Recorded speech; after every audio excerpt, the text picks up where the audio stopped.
Hello everyone, and a very warm welcome to another mixed media tutorial with me, Lisa Taggart. This one's called Grace, and I'm using the bokeh technique to show how to create some focus to your main images. I'm also using some other techniques like stamping with white paint, also bleaching. So if you're interested in any of that, let's look at the materials first of all. So to begin, we've Multifarious smooth card, which is a great mixed media card. I'm using that today. Also starting off with some Distress Oxide sprays, we've got Picket Fence, Cracked Pistachio and Shaded Lilac. Also got Squeezed Lemonade and Pale Paint. And for the blues in the ordinary distress sprays, we've got Blueprint Sketch, Chip Sapphire and Seedless Preserves, but use whatever colours you want. We've got Medieval Blue and Nocturne in the Versifying Clair for stamping. I'm also using Olive and Violet Chalk in the Elements. Some pan pastels, pearlescent yellow and oxide green, and titanium white and ultramarine blue tint, but really titanium white would just be enough on its own. We've got some Stickles in Waterfall and Grape Crush for some sparkle, and I'll be painting with this gouache later on. It's just ordinary white gouache, but white gesso would do as well. We've got our Zig markers, couple of pinks, couple of purples, a blue and a yellow. And we're going to blend those out using a water brush. Any water brush would do. For Posca pens, we've got pale pink, some blue and yellow. We've got a couple of sparkle pens in purple and blue, along with a white and a yellow gel pen. We've got a couple of applicators for the pastels. I've also used a stencil brush, which I've forgotten to lay out, and this black oil pencil for some dark details. And now the stamps. We've got Shadow Bloom, which is lovely. We've got English Bluebell, along with Leaf Spray. These go well together. And both hummingbirds, both large and small. And then moving on to the stencils, we've got White Orbs and Laurel, which are great. So if you want to convert all of those into something that looks a little bit like this, just keep on watching.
So that's just to show you how I did the colouring mainly on the flowers, and I'll go ahead and do that off camera because it takes a long time.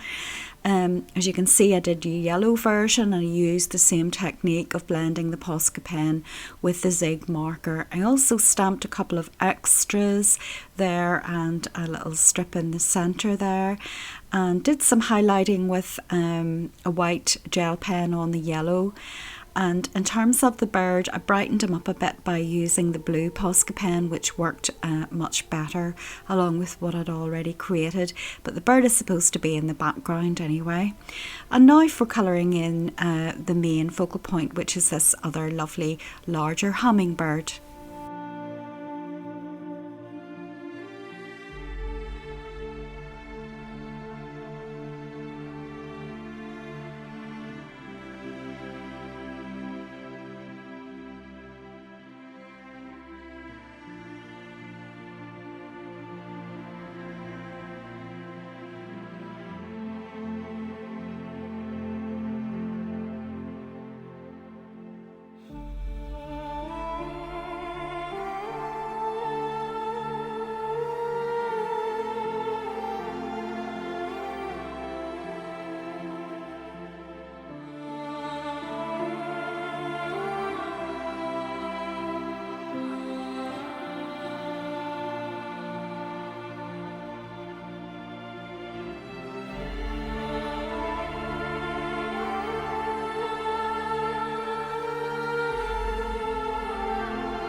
Next up, we're going to create the bokeh effect using the pan pastels and a stencil. And I've pulled out a few colours, really mindful of the colours of the background. And the idea here is to use a variety of sizes of circle and some pale variations in colour as well. And I'm going to have them coming from the left hand side, swooping across in diagonal lines. And here I've started with the pale blue, and I'm going to mix in a couple of whites as well. And it's really quite random. It's not terribly precise. You're just putting down circles and you're overlapping them as well where possible. And keeping them, roughly speaking, in lines. And also it helps if you are graduating the sizes of them as they go down the line, as it were. So just carry on doing that. You'll see I have yellow and green taken out, and that's where I use them in the yellow and green areas basically, and mix them with white. It just keeps the tone on tone, but you could, as I say, use just the titanium white on its own, and that would work perfectly well.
Next up, we're going to do some stamping with this white gouache paint.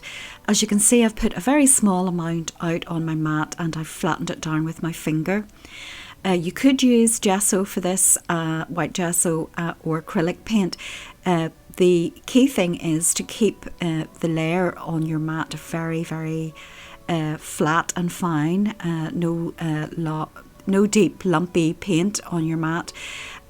You just want to take on a very small amount on your stamp, and it doesn't matter if it stamps out very faintly. That all adds to the dimension, and you can build it up as you go along. I've placed some more on my mat there, and I'm just stamping into that, making sure all the while that my stamp isn't totally overwhelmed by the paint. Otherwise you'll get blobs, and you don't want that. And the other key thing to say is that as soon as you have finished stamping, make sure and clean your stamp thoroughly, because the paint obviously can ruin the performance of your stamp.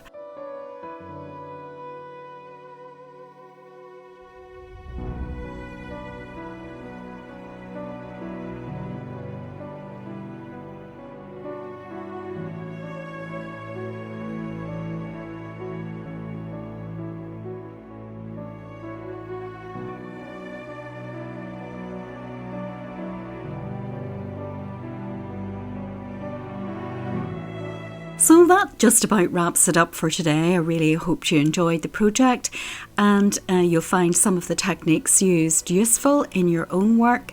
Of course, use whatever colours you want if you're having a go with this, and experiment with the different layers and the different textures and colours.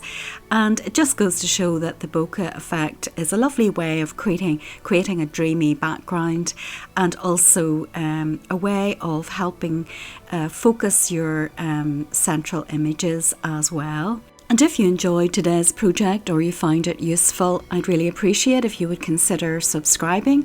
It's free to do so. Also, hit the like button and the notification bell, share the video, and leave me a comment. I reply to everyone. And of course, all of these things help the channel to grow and help YouTube to notice what I'm doing here and to share with more people, which would be fabulous. Also, if you're interested in purchasing my artwork or some of the art supplies, the links are below. If you hit the More button, you'll see in the description box lots more information. This week's project isn't for sale, it's already sold, but there is a very similar one you might be interested in that I did a couple of weeks ago. But of course, until next time, take very good care of yourselves, and above all, get creating, be brave and enjoy the adventure.